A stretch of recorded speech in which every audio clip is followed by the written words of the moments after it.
Turma, vamos lá, vamos nessa, vamos trabalhar? Então, bom dia, boa tarde ou boa noite para todo mundo. Tudo sossegado? Não?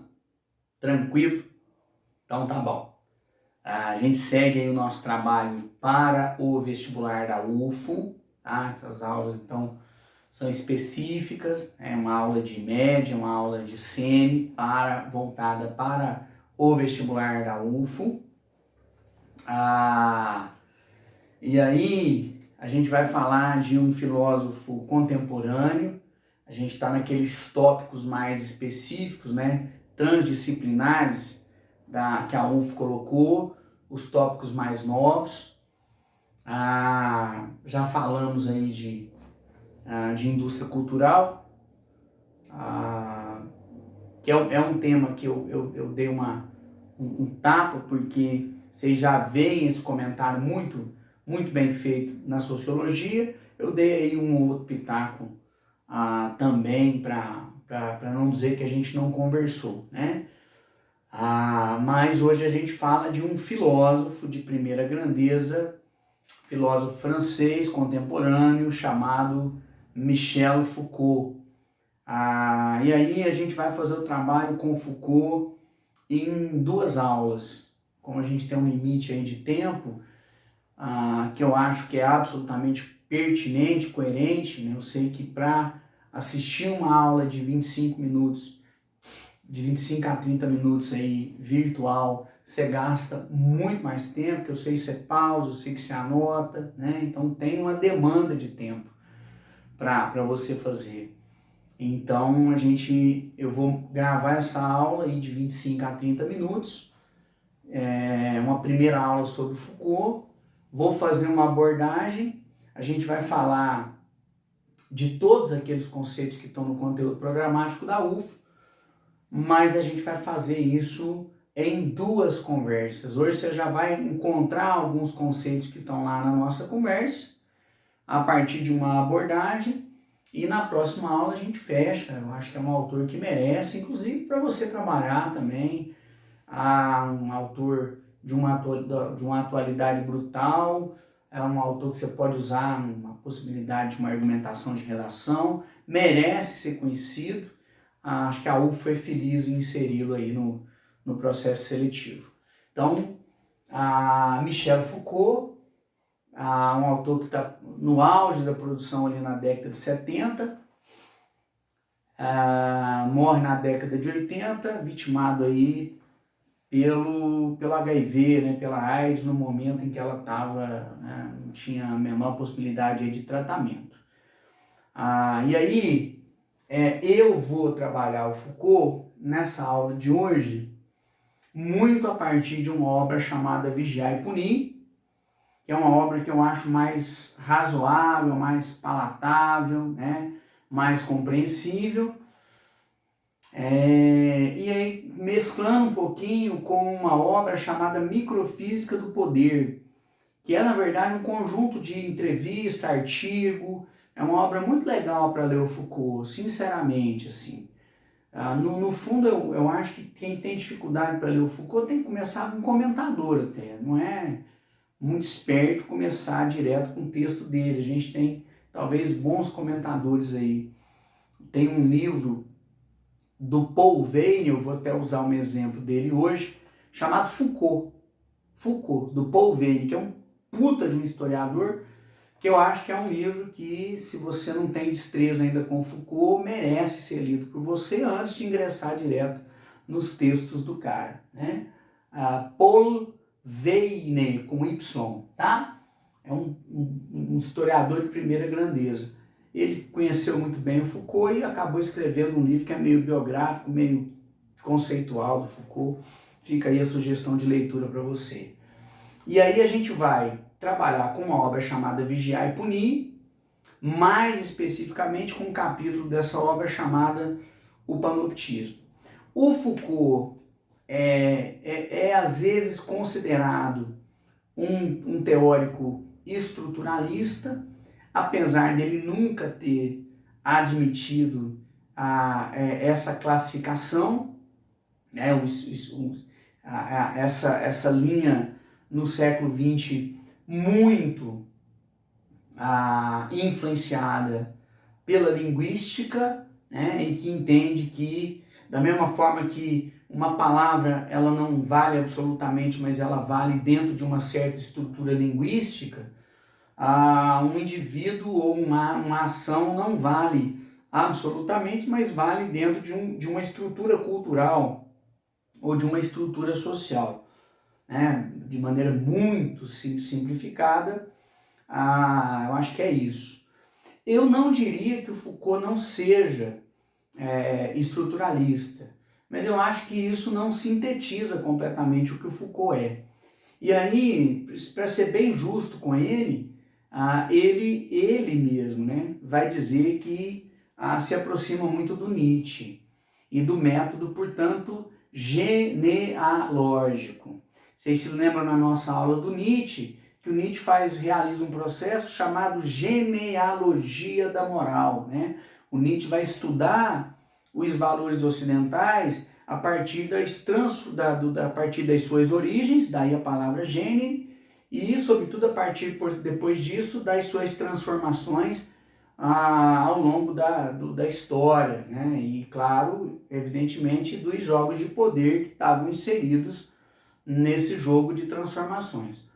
O Foucault faz isso, mas ele faz isso com outras instâncias da vida social, que a gente vai chamar na terminologia dele de dispositivos, e talvez o grande mérito do Foucault seja olhar para estruturas ou para dispositivos até então negligenciados pela filosofia dominante, né? Então a primeira grande obra do Foucault é uma obra chamada História da Loucura, né?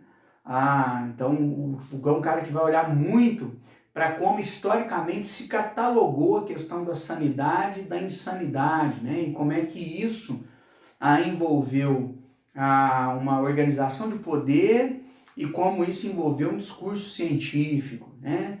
Depois o Foucault tem uma série de volumes que a gente vai chamar de História da Sexualidade. É o primeiro cara na história da filosofia filósofo, né? Que vai olhar para isso com esse nível de detalhamento, né? Um homem olhando para isso.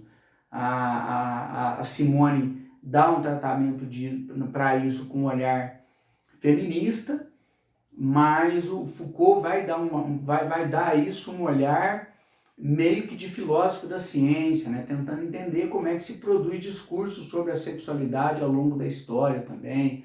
Então isso dá um caldo legal. E assim por diante. Então eu diria, para ser bem respeitoso com o que o Foucault achou que fez, que ele retoma o método genealógico, que é um método fundado pelo Friedrich Nietzsche no século XIX, e vai utilizar essa metodologia em outras instâncias, né? Nesse caso especificamente que a gente vai tratar, ele vai avaliar como é que foram ocorrendo ao longo da história ocidental as mudanças no aspecto disciplinar, de vigilância e de controle. E aí é um barato, né? Porque a gente vai trabalhar com um capítulo que na verdade é um artigo, é meio que um apêndice, ele é meio independente no corpo do texto, chamado o panoptismo. Né? E essa palavra panoptismo, ela é retirada de um projeto arquitetônico, né? Que não é do Foucault. Esse projeto arquitetônico ele foi elaborado na transição ali do século XVIII para o XIX, por um filósofo inglês, todo mundo aí deve conhecer, vai se lembrar, chamado Jeremy Bentham, que além de ser o criador do panóptico, é o criador do utilitarismo, uma das éticas mais influentes até hoje, né? Uma abordagem teleológica da moral interessantíssima. Tem aí o Peter Singer, que é um cara que a gente vai estudar para a UFO, e que é uma espécie de discípulo, em alguma medida, do Jeremy Bentham, né, que é utilitarista também. E aí, qual é o lance? Né? O Foucault tá estudando, fazendo um histórico, né, de como se vigiou e se disciplinou na história do Ocidente, sobretudo, e vai escrever um capítulo especial sobre o tal do panóptico do Bentham. E vai dar nome a esse capítulo especial sobre o panóptico de panoptismo, que na concepção do Foucault é uma forma disciplinar específica que vai se consolidar a partir da modernidade. Panóptico, né? Panóptico, um olho que vê tudo, um olho que enxerga todos os lugares, né? Um olho que vê cada detalhe. Esse é o significado dessa palavra, panóptico, né?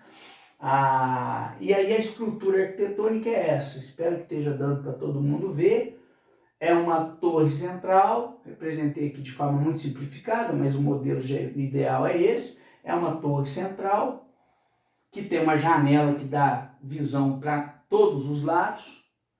Aí essa coisa do olhar total, né, do olhar geral. E em volta dessa torre um anel de celas. Em cada uma dessas celas, uma janela para fora, outra janela para dentro.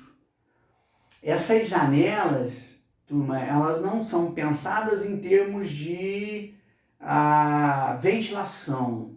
Essas janelas, elas são pensadas em termos de luminosidade. Porque, na verdade, o jogo do panóptico é um jogo visual.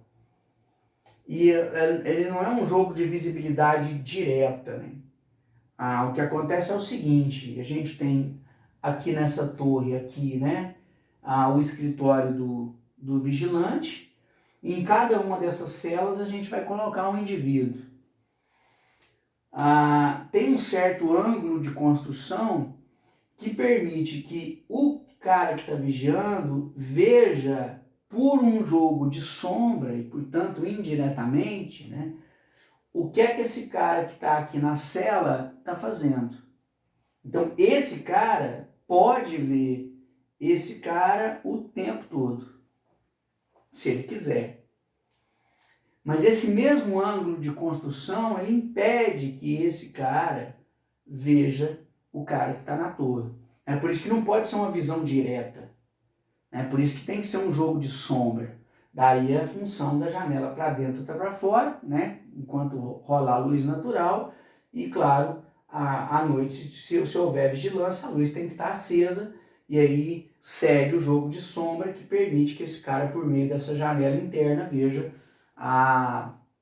o que está acontecendo dentro da cela.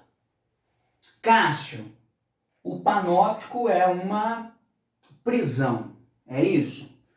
Não, galera, o panóptico não é uma prisão, vamos ser claros, né? O panóptico é um dispositivo disciplinar.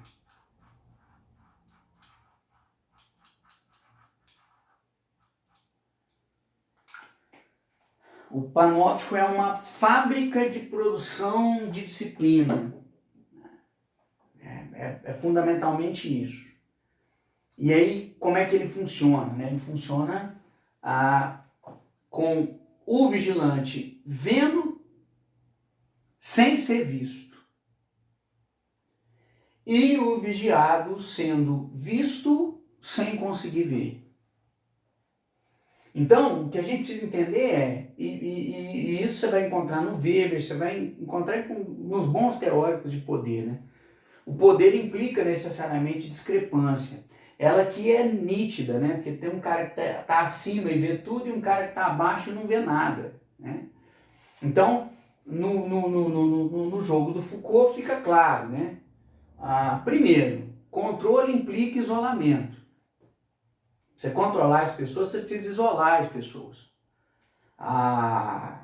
Se você lembrar do Taylor, por exemplo, você vai entender isso fácil, né? Quando o Taylor chega na fábrica, no estadunidense, no começo do século XX, os empregados na indústria metalúrgica tinham uma solidariedade absurda, os sindicatos eram uma potência, né, na fábrica estadunidense. O que o Taylor percebe? Para ele implementar as políticas de gestão que ele queria implementar, ele tem que fragmentar a consciência daqueles indivíduos. Qual é a dinâmica? Assalariamento individualizado. Então a gente pode até estar realizando a mesma tarefa, você pode até estar no posto do lado do meu, mas você está disputando comigo, você está competindo comigo, não há solidariedade, saca? Como na sala de cursinho, né? Você está disputando um curso de ponta, você já contou o número de pessoas que está disputando o mesmo curso que você, você já contou as vagas e você já viu que não dá, né? Não vai dar para todo mundo passar, saca? E, portanto, o que você está fazendo dentro de sala de aula o tempo todo é disputar com as outras pessoas. É claro que hipocritamente você vai dizer, nossa, eu estou torcendo por todo mundo tem que se dar bem. Ô, querido, querida, se todo mundo se der bem, você não vai se dar bem. Tudo bem? Então é exatamente gerando essa disputa, essa competição, que a sociedade disciplinar vai isolando em alguma medida os indivíduos, né? Mas aí voltando, né, essa experiência aqui ela é muito física, ela é muito nítida. A discrepância de possibilidade de visão é o que garante uma desigualdade na quantidade de poder. Então, a prova da UFO sobre o Foucault, ela está tratando fundamentalmente da questão do poder. Cacho, não é cadeia? Não é cadeia. Aqui dentro de cada uma dessas células, galerinha, e aí eu estou lendo o Bentham com você, tá? Aqui dentro de cada uma dessas células, ó, a gente vai colocar um presidiário, né? Ok. Podemos colocar o cara aqui, ó. Ou a gente pode colocar o trabalhador.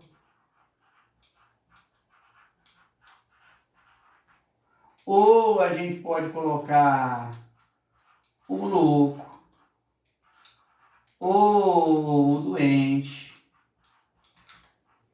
Ou, é claro, a gente pode colocar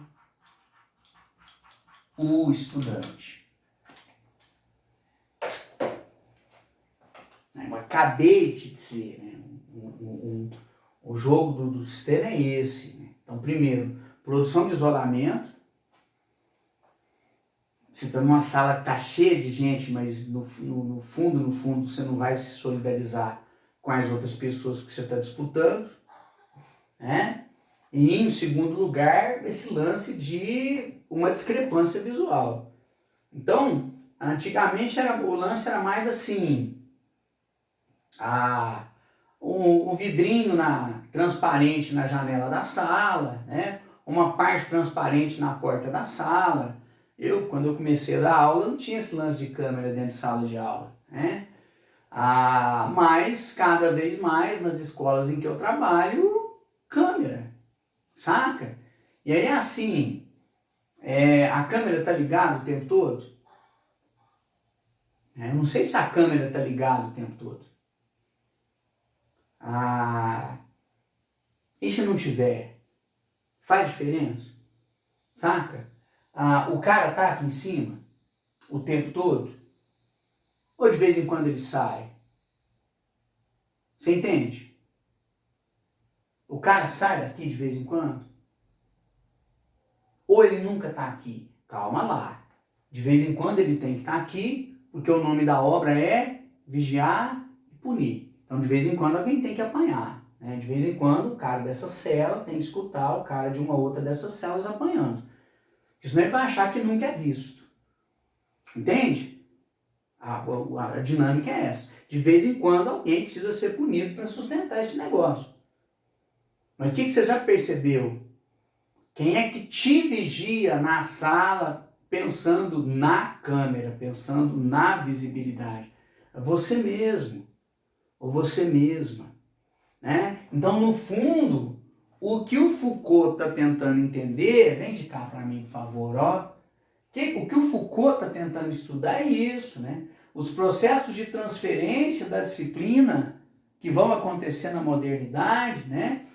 Dos grupos para os indivíduos. Então, quando você pensa em Idade Média, você disciplinariza grupo, você disciplinariza família, você disciplinariza aldeia, você disciplinariza grupo de gente. Disciplinarizando grupo, você disciplina todo mundo.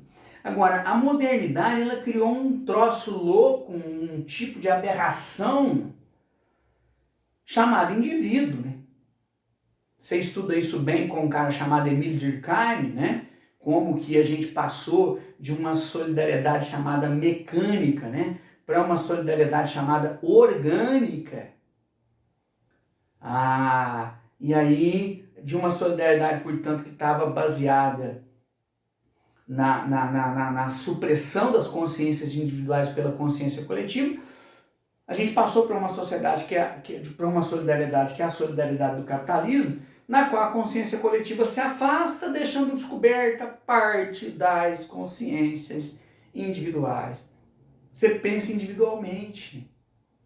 Você gosta de um tipo de roupa diferente do tipo de roupa do seu irmão. Você quer uma carreira diferente da carreira do seu irmão. Você corta o cabelo diferente do corte do cabelo do seu irmão, da sua irmã. Você entende? E aí, qual foi o grande lance? A partir do momento em que a modernidade foi criando essa aberração chamada indivíduo, ela foi tendo a necessidade de mudar o processo de disciplinarização. E aí a disciplina ela é retirada do jogo do grupo, inserida cada vez mais dentro de cada sujeito. É isso. É isso que a gente está chamando de disciplina panóptica. Panóptica. É uma disciplina que vai ser inserida cada vez mais no interior do indivíduo. Você se vigia na sala de aula. Você se vigia na rua. Não tem ninguém te vendo. Não tem ninguém te vendo. Mas você se sente visto ou se sente vista. Né? Quando o Byung-Chul Han, numa obra chamada Sociedade da Transparência, né, ele faz algumas ressalvas ao Foucault, ele vai falar daquilo que a gente chama de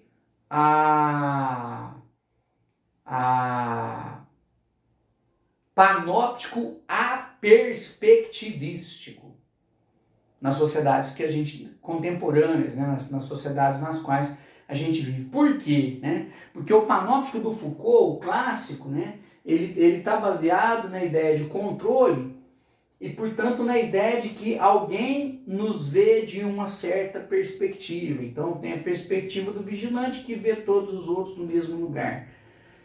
E aí é o seguinte, nesse sistema, se eu achar um pontozinho cego aqui, ó, no qual eu sei que o vigilante não consegue me ver, eu vou me esconder. Qual é o meu objetivo aqui? Não ser visto.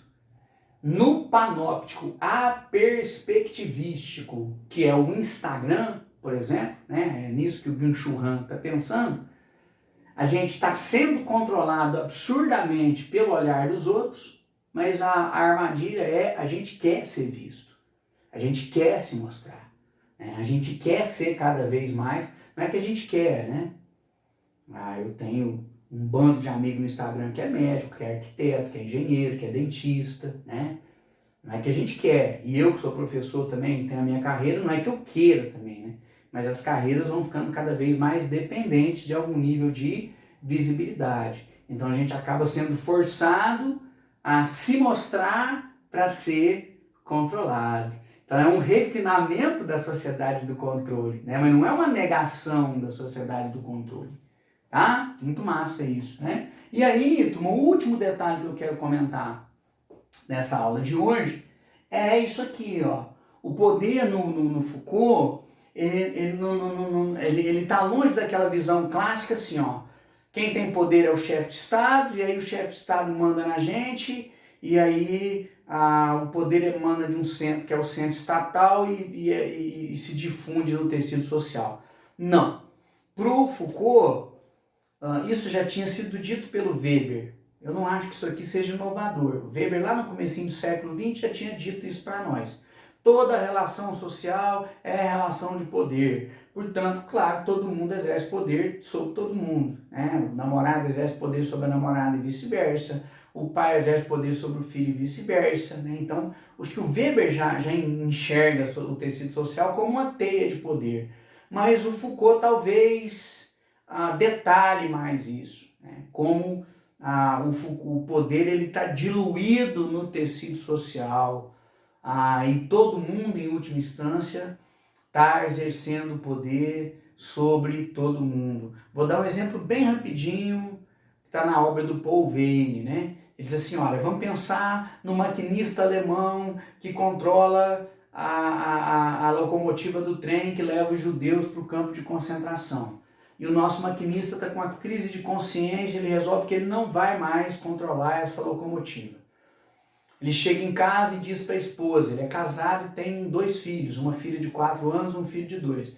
Vira para a esposa e diz, amanhã eu não vou fazer mais isso, eu sei que eles vão me matar, mas eu prefiro ser morto a continuar fazendo essa merda para o Estado alemão. A esposa dele vira para ele e diz assim, tudo bem, amanhã você resolve, não faz mais isso, vão te prender, vão te matar, mas você tem 2 filhos, uma filha de 4 e um filho de 2. Quem é que vai alimentar essas crianças? Só você que trabalha em casa. E com detalhe, você acha que o Estado só vai te matar, mas e se tiver alguma represália para mim e para os seus filhos que vão ficar? Como é que a gente fica? Então, você vai ficar muito bem com a sua consciência, mas e a família que você está deixando? Se o nosso condutor, o nosso maquinista de locomotiva, por causa da conversa com a esposa, continuar levando os judeus para o campo de concentração, quem é que exerceu mais poder sobre ele? O Estado alemão ou a família dele? É isso que o Paul Veyne quer que você entenda sobre Foucault. Você sabe que seus pais exercem poder sobre você, mas você sabe o tamanho do poder que você exerce sobre seus pais. Você sabe quantas coisas eles fizeram de uma maneira e poderiam ter feito de outra só porque você existe. Isso é poder. O poder é diluído socialmente. É isso que a gente chama de microfísica no Foucault. Na próxima aula do Foucault, a gente vai falar de corpo e a gente vai falar de discurso, de ciência e afunilar essa coisa dos dispositivos. Não dava para a gente fazer isso num horário só. Espero que até aqui a gente tenha ido junto. Abração do professor Cássio, beijo, até mais, tchau!